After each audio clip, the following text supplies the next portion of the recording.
This is the UK Brand Show with Penny Williams and Mark Challoner.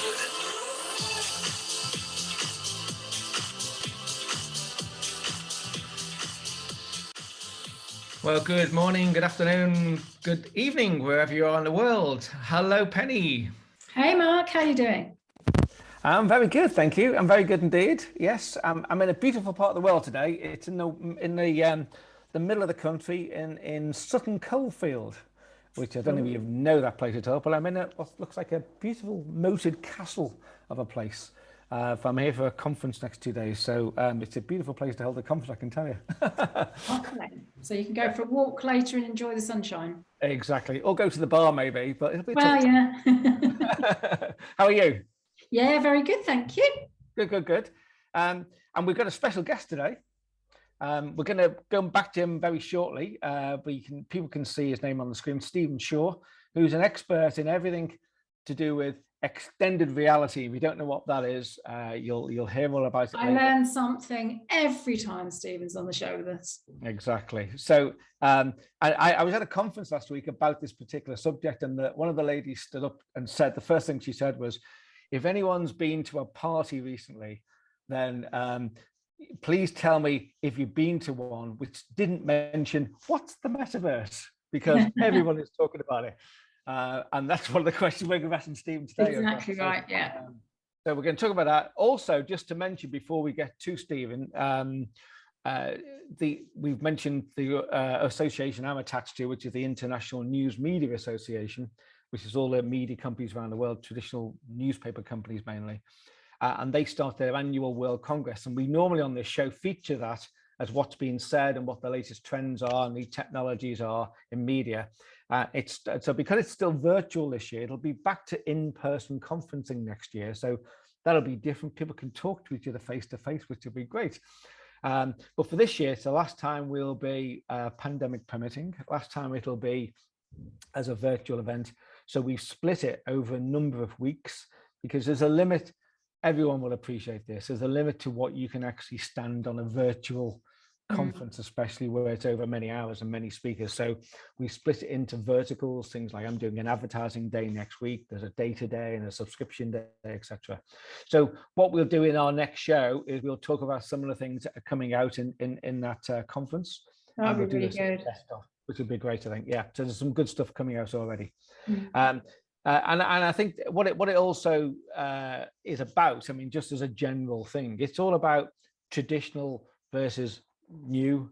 So what I mean by that is in the newspaper industry, less people buying newspapers these days, as you well know, Penn, you've been in this industry for many years too, that and everything's moving digital. But the problem is, what we can't do is throw the baby out with the bathwater. And whether you're an SME or a large company listening to this, the same rules apply to you. Whatever industry you're in, you have to move with the times and you have to move to the new digital world. And we're going to hear the future of the digital world from Stephen in a minute. But what's important is you don't throw the baby out with the bathwater.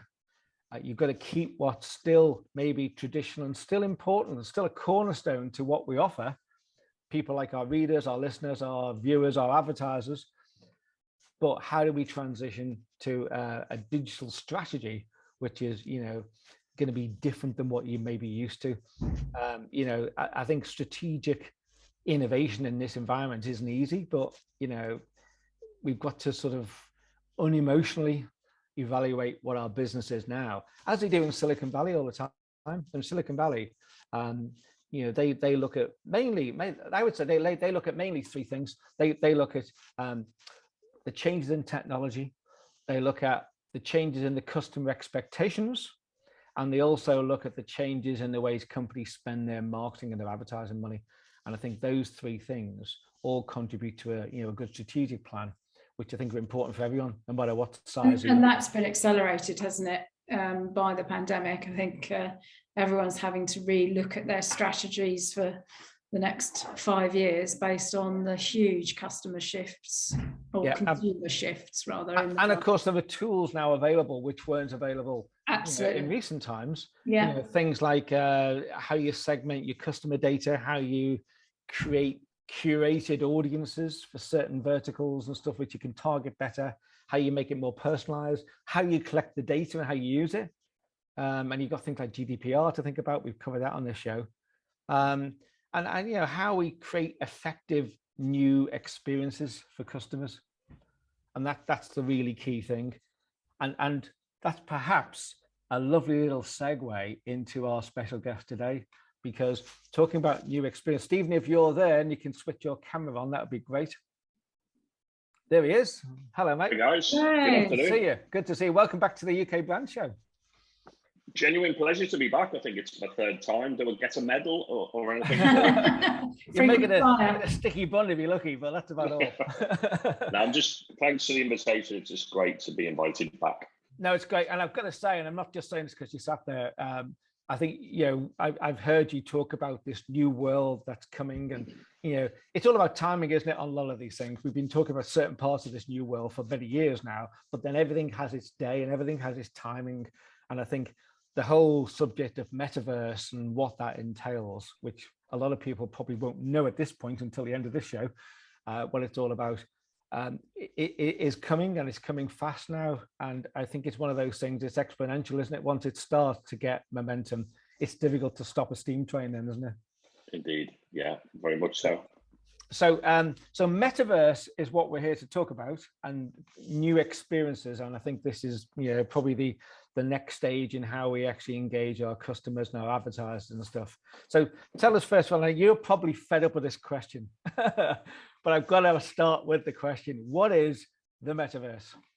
Okay, well, I'll start with the cliche that everyone in my industry uses. The term was first used by a science fiction author called Neil Stephenson way back in 1982.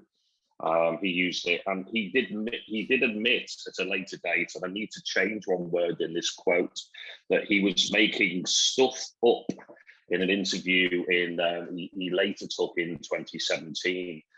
So whilst he was being flippant about this, it's come to pass that there's many there's many sort of iterations and descriptions of what the metaverse is, but from my personal perspective, it's the next iteration of the internet. The way we work, the way we communicate, the way we socialize with each other is changing as a result of the amazing technologies that we have. So advancements with 5G mobile technology, chipset technology, and hardware. So, you know, headsets, desktops, is all leading to this evolution of the internet. And what we can come on to this, some people describe it as Web 3 or version Web, Internet 3.0. And the vision is that the metaverse will be a collection of spatial 3D environments where we can actually meet in person. We can have a sense of presence. You know, we could actually have the UK Brand Show in the metaverse, in a very near future. So think of it really as an evolution of the internet. At the moment, the internet's very geared to being two-dimensional. It's 2D images, 2D text, 2D video, but now try and get your head into or get your head around the internet being this sort of 3D spatial world where technically anything is possible. And does that mean headsets, glasses, all that sort of stuff to take part? I mean, so you correctly mentioned that my sort of industry, I've been in the industry from an extended reality, which encompasses augmented reality and virtual reality. So again, from a personal point of view, I think the most immersive that we can possibly get is through using, virtual reality headsets and augmented reality glasses, but even our mobile devices offer a way into the metaverse via augmented reality. However, it's not the case, because one could argue that even games, desktop games like Second Life, that came to being way back in 2003, was technically a metaverse. And we have, the gaming communities of Fortnite and Roblox, and then other metaverses that have been around for a number of years, such as Decentraland, that some of your listeners may have heard about, enable you to access these worlds without the need for virtual reality headsets. So the metaverse is not VR, but VR is obviously it's probably one of the best ways to experience this moving forward. Right, gotcha. So you mentioned this, it's called Web 3.0. So the Web 1.0 was presumably just the initial basic internet as we first knew it, the late 90s. Yeah. And then we moved when smartphones came out to Web 2.0, which was smartphones, tablets, laptops, etc. And this is the new Web 3.0. So yeah, the question is, if it is a more immersive thing, Web 3.0 and this whole metaverse thing, is it going to be limiting what people think of it if they're using what could be described as Web 2.0 technology, like mobiles and stuff, where you can access it, as you say, but don't you need a more immersive technology to appreciate it fully? Yeah, I mean, it's a good point. We probably need to just backtrack slightly. So, as you correctly said, Web 1.0 was very much, passive. We just consumed publisher content. So, obviously, when we first worked together in publishing, it was the iteration of print to print on screen. It was very passive, and the first, websites and AOL and CompuServes of this world, we just looked at this. Web 2.0 comes along, which is very more social. And then, we started to become social with each other. But again, it was still two-dimensional on a computer screen or our mobile devices. But that led to these creation of these behemoths of, tech organizations, the Facebooks, Twitters, Spotify's, Googles, and the like. And many people many tech people and developers became, and I think us as individuals, we questioned the power that these organizations had owning our data. So the principles of Web3 is more about decentralizing the power of the internet to give power back to individuals. And then that raises the question of centralization versus decentralization that we can maybe discuss. But coming back to your point, we can still use, our laptops as we're doing now to access the current metaverses, and we will continue to do so into the future. Right. But again, from personal experience, the most immersive ways of doing this are either by augmented reality headsets or virtual reality headsets. And then obviously as the future ensues, we were chatting and sort of like half laughing about, sort of augmented reality contact lenses, which technically exist, but obviously it's far too early to discuss, wider consumer adoption of this. Well, presumably the middle ground between those two is like your normal glasses. Presumably we're going to see a whole iteration of normal glasses, which are not normal anymore. They've got, immersive stuff built in, like an AR capability. Yeah, well, we're already seeing these over the past few years. So I was fortunate enough to, when I was on last, to be working as a consultant for a Los Angeles-based business called Iconic Engine. They did some amazing work with a product called Unreal augmented reality glasses, and the compute power of these. So they were just similar to my spectacles, but they were tethered to our mobile phones. So all of the compute power and activation was undertaken by the smartphone. And they created amazing fan experiences for Major League Baseball teams like the Seattle Mariners, in conjunction with T-Mobile, who power the stadium by their 5G network.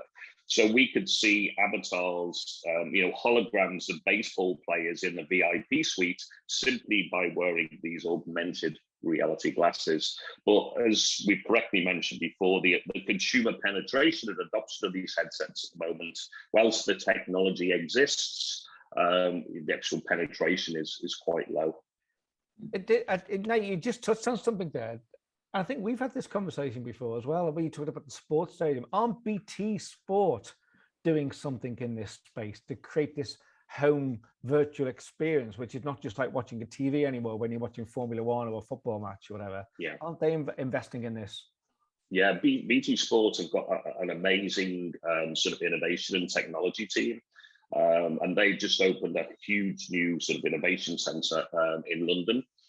So they have got the ability through either iPads or, I mean, effectively your mobile phone or glasses is simply a lens through which we can look at digital assets. So they've given you the BT Sport, one of the executions is the ability to be able to watch MotoGP races on a desktop, or a football game on a desktop via an iPad or the lens of your mobile phone. But now they're moving that on to be able to view this through augmented reality glasses. And then other organizations like Microsoft HoloLens have been doing these executions. I think it's safe to say demonstrations and initial use cases of what the technology can deliver for the past few years. Right, interesting, yeah. So, so going back to the metaverse, and let's talk about Meta for a minute, because people recognize it more as Facebook, and they changed their name to Meta to suit this metaverse world. They've been encouraging people in Facebook or Meta to have an avatar and to use an avatar. Is this something we can expect to have as part of the whole metaverse generally? Yeah. You need one to take part? Yeah, I mean, I don't have a horse in the race, and as a consultant, I don't wish to sort of burn any potential bridges for future employment by any organisation. But just to be clear to your listeners and viewers, that Meta do not own the metaverse. No. However, it was a genius rebranding idea by Mark Zuckerberg and his team in November of 21. So it's great.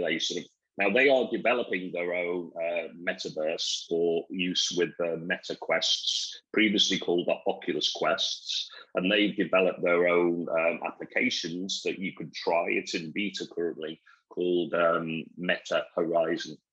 Meta Horizon, okay. Yeah, and the whole thing, it's not just Meta Horizon, but there's other. The gaming community have been taking gaming journeys, and for want of a better word, they are still metaverse journeys as avatars. So you can create your own avatar in Meta. You can create your own avatar on a game called Roblox, which predominantly is played by sort of younger children at this moment. It's very similar to Minecraft, but but you take these journeys in a sort of, dare I say, please don't sue me, Lego-esque sort of pixelated avatar. And you can build communities, you can meet with friends, you can change your clothing.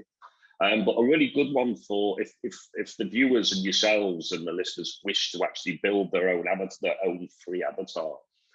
There's a great British business called Ready Player Me. So if you search for Ready Player Me online, you can actually sort of build your own avatar. So it gives me, and the beauty of avatars is that because it's all about presence and meeting in these spatial communities, be it for trading, education, or just to play or to attend a virtual concert, we can be who we want. So, for the first time in 15 years, I could have a huge afro or a mohawk or whatever I wanted to be. I could wear the dress and stilettos I've always wanted to wear, but too scared to do so in public. Yeah, I've heard that, yeah. Yeah, but but it's great. There can be a degree of escapism. So I could have a very formal avatar for work and business, and we could just play around, and I could walk around in Liverpool football kits, whatever I would wish. So it gives us the ability to personalize ourselves. And just as we take pride in, or some of us take pride in what our social media profile pictures or Instagram pictures look like, this is now moving from 2D photographic image to what we could look like in 3 dimensions as an avatar. So we take these fabulous universal environmental journeys as a 3D person. Is that the same as holographic or not? Well, the assets are still 3-dimensional, but they can hologram. I mean, the technology is still the same. So it's if you take a journey on a PC or desktop, it's 3 dimensions, but you're looking on a flat screen. Right. But if you take businesses like Ready Player Me enable you to actually export your avatar as an augmented reality asset, then we can start to see, this is where it becomes really cool. We could then be in a pub and compare it, oh, this is my latest avatar, Mark, and I'll load it, and I'll be dancing around as a third, God forbid, another Steve Shaw, but there'll be an augmented reality, three-dimensional hologram, volumetric assets, video assets of me as an avatar on the desktop. So again, metaverse doesn't mean escaping into a universe. We can actually, through augmented reality, we can bring the metaverse out onto coffee tables, into bar areas, and into the real world. Do you use, Penny, do you use an avatar? No, I mean, I'm curious. What I was going to ask actually is, it feels, I mean, it's technology moving very fast, but we've seen huge changes over the last 10 years anyway. But I'm wondering if people will come to adopt this through either platforms or communities that they're already attached to. So whether that's work, whether it's Facebook, are they going to be the roots in? If I went and got an avatar done, as you're suggesting, what do I do with it then?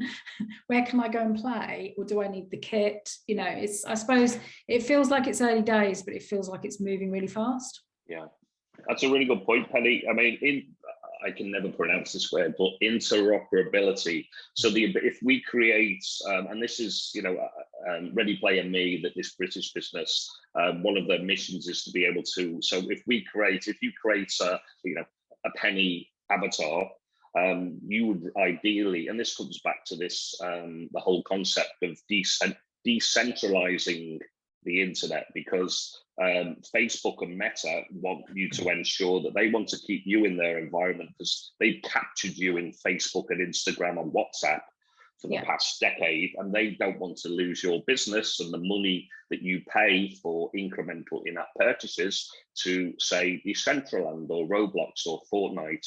So at the moment, these centralized environments don't enable you to. So if I have an avatar in Roblox, but I can't then use the clothing and all the skins and what have you, all the accessories that I purchased in that environment and take that into something, say, like Decentraland. So when the vision, the utopian vision of the metaverse is that we create our avatars, we just have a virtual wardrobe of clothes and accessories and little mnemonic devices and theme tunes that and vehicles, and that we can take anywhere. But at this moment in time, because it's quite a nascent technology, that's unavailable. So you've just touched on it then. So where's the revenue opportunity? How are they going to? Do you think? How do you advertise? How do you then justify the amount of people that are watching it or engaging with it? I mean, because it's submersive, it feels it's a great opportunity, but I can't quite get my head around where the income's going to come from. Yeah, I mean, I think it's potentially, you could argue the fact that this is immersive. Yeah. So there's the futurist Brian Solis comes up for it. He's got a great quote, and I'll probably get it incorrect. So if he's a listener, I apologize, Brian. But he says, "Welcome to the new world of marketing, the business, where sort of it's all about experiencing brands." So there you go. I couldn't remember the quote. I have it written down here, so I'll come back to that. Apologies. But it's all about experience. Well, it's the new way of marketing is all about brand experience. It's so. If you're in these immersive environments, technology already exists to place, first and foremost, that advertising, billboards and videos, and just as you see the Blade Runner movies with all those digital screens, or you see digital out of home executions and video, that already exists. You can place 3D products, so we can have a 3D pizza box from a particular pizza brand. Could be placing, or cans of cola, whether it's Coke or Pepsi, could be placing 3D products that you can interact with and pick up. So that's a bit like the Minority Report movie, isn't it? Really, where the main character walks through a shopping mall and it recognizes his face and says, "Hey, John, looks like you could do with a Guinness." Yeah. Well, that's an augmented reality glasses execution that they're taking through lenses of the future. So Right. I do believe, don't ask me when, but I do believe that will happen at some stage. But just at the moment, so let's just take the gaming industry, because they're just fantastic, so the likes of Epic Games, who are the organization behind behind Fortnite, which has been around for a number of years.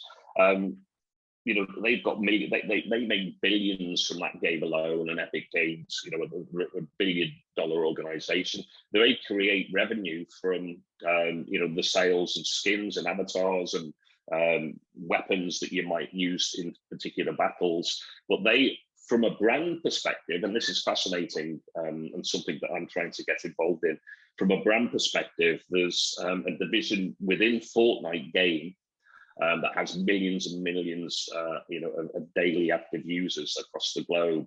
They have a division called Creative, where you can actually build your own environments, and you can monetize this as well. So, for example, the British ad agency VCCP built, they recreated the O2 Millennium Dome during pandemic last year and put on a live concert.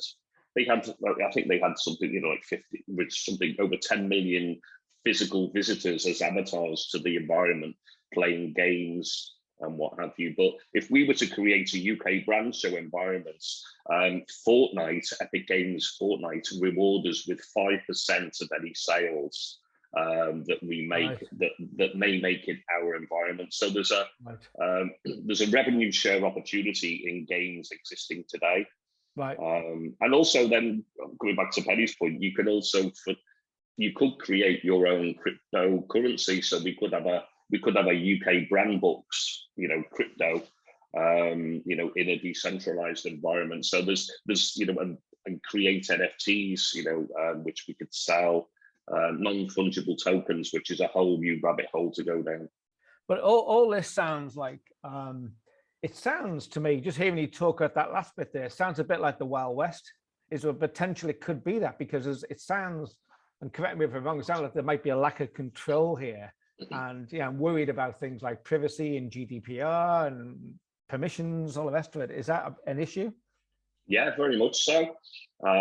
It's a big fear, and the more, and I keep coming back to this sort of this sort of polarization of centralized platforms. So the established platforms. So I keep coming back to Fortnite, Roblox, Meta Horizon. They already have a degree of legislation and safety protocols in place.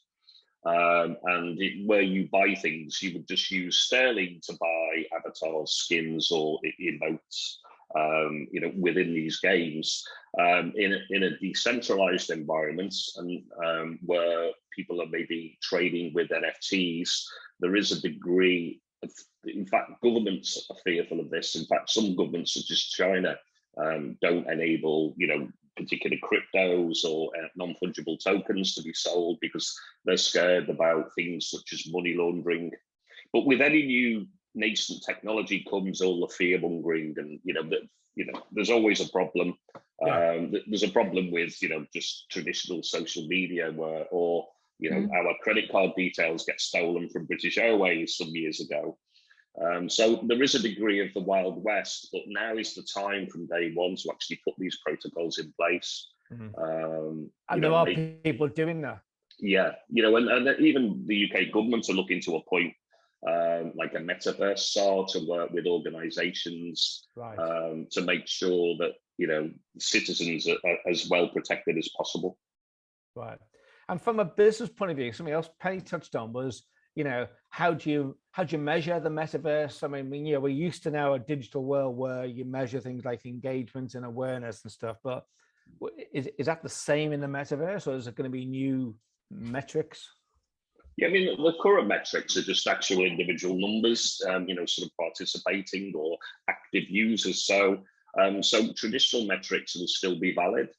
But as we move forward, when we, as our digital twins have a value, will have a value to brands, for example. So if we were to go into a Liverpool FC metaverse, and we begin to spend money, then we'll perhaps, we'll have who knows, it will have an average avatar value to that, and then from which brands can determine how much they need to spend to recruit and retain us in these worlds.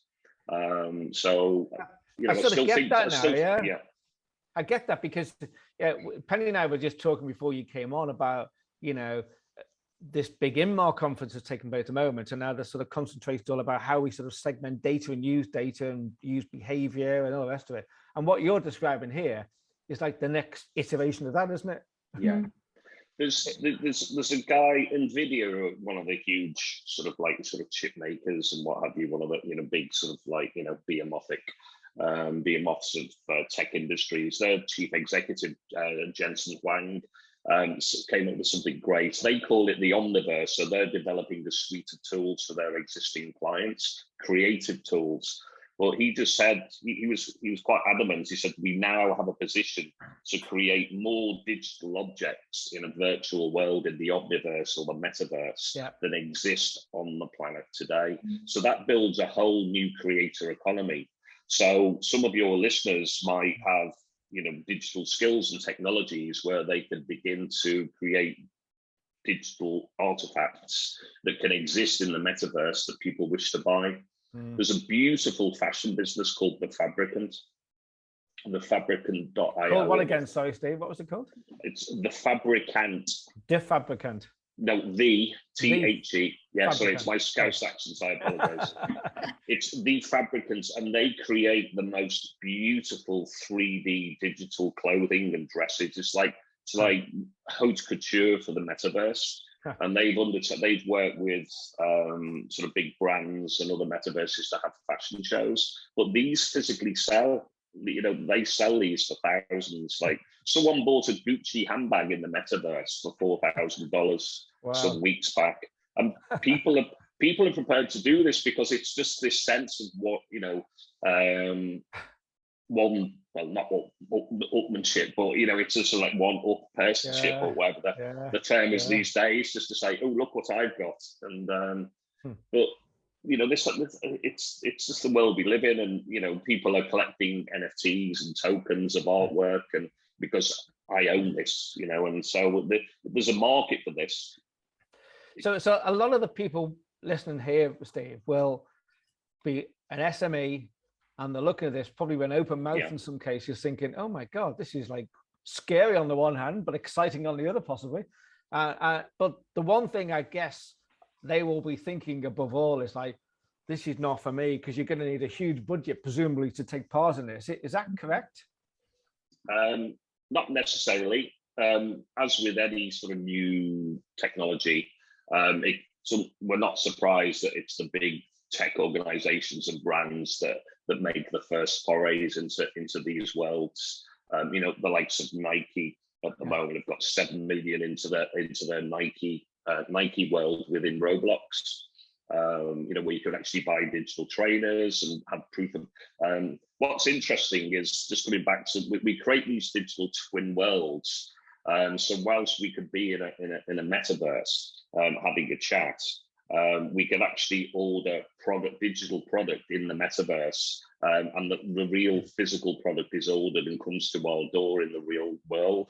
So McDonald's are experimenting, to name but one brand, where you can order at McDonald's in virtual McDonald's stores, but then they are delivered by Uber Eats, Deliveroo, or Just Eat, or whatever, to your physical home. So whilst you're in a headset in the metaverse or on your desktop in the McDonald's metaverse, real food is being delivered that you can actually physically taste is being delivered to your front door. From a brand's perspective, you don't necessarily need vast budgets. It does help, obviously.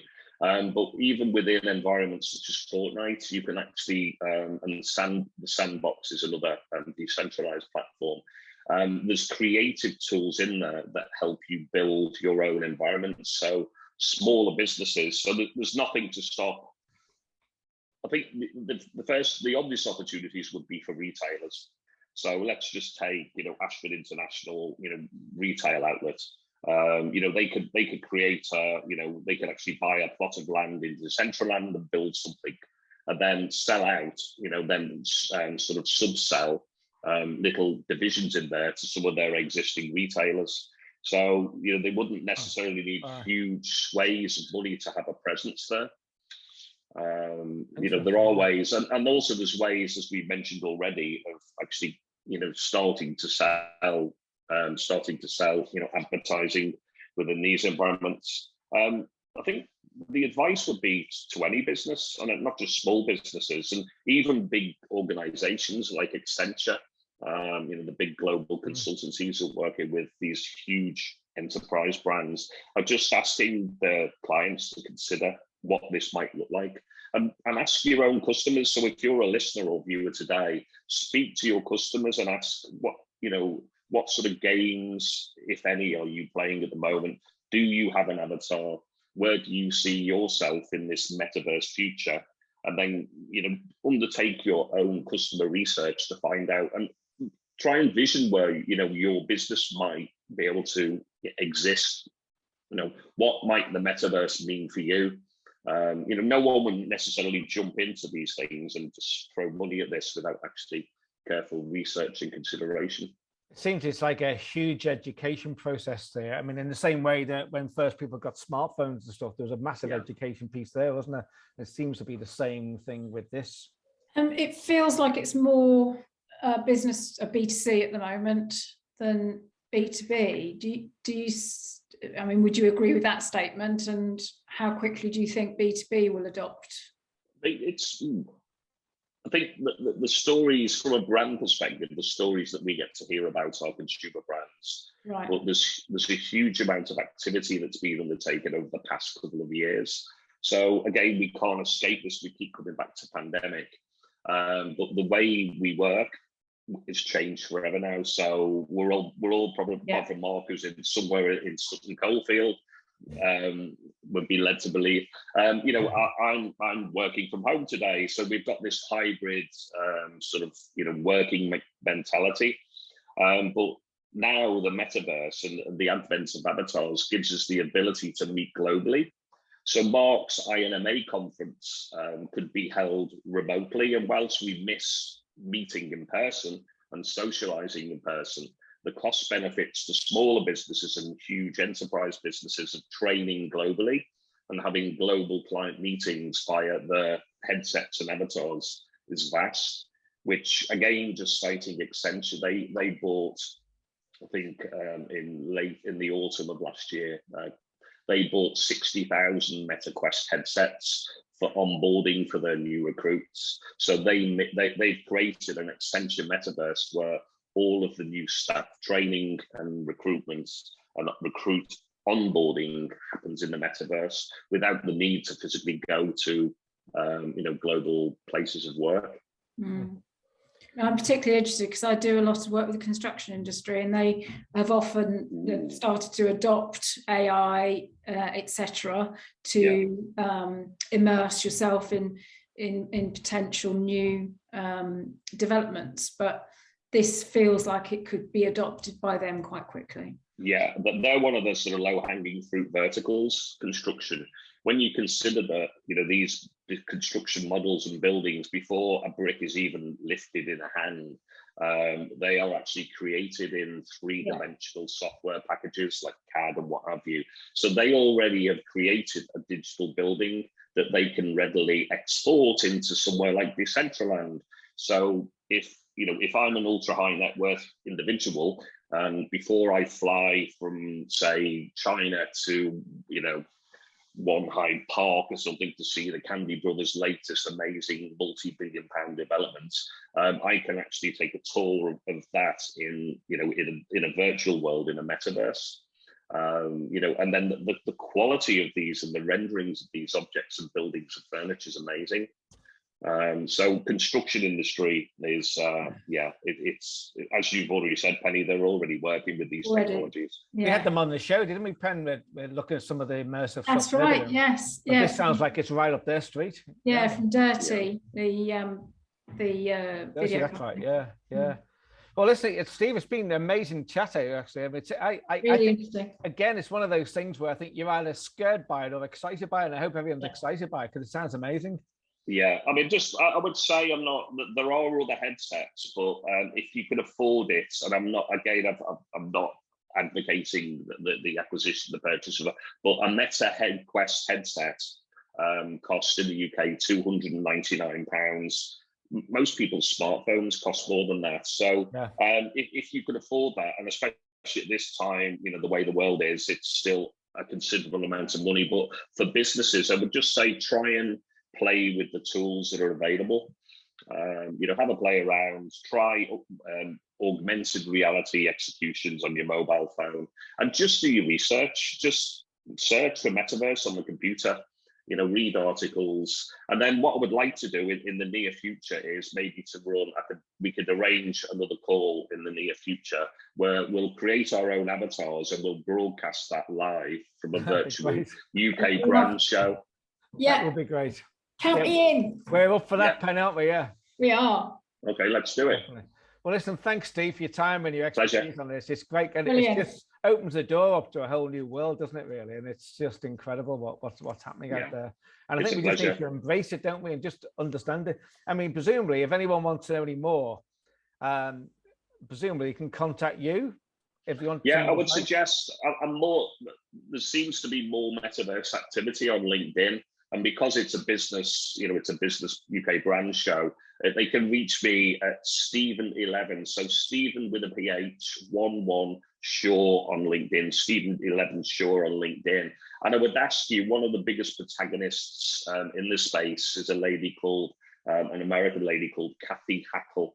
So that's, check her out on Twitter. That's at CATH, so Kathy,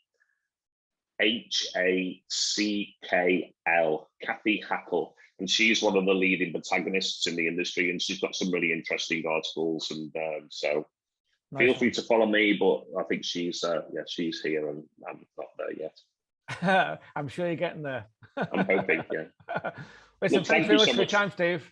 Genuine pleasure. Cheers, guys. We'll see you soon. You. Bye for now.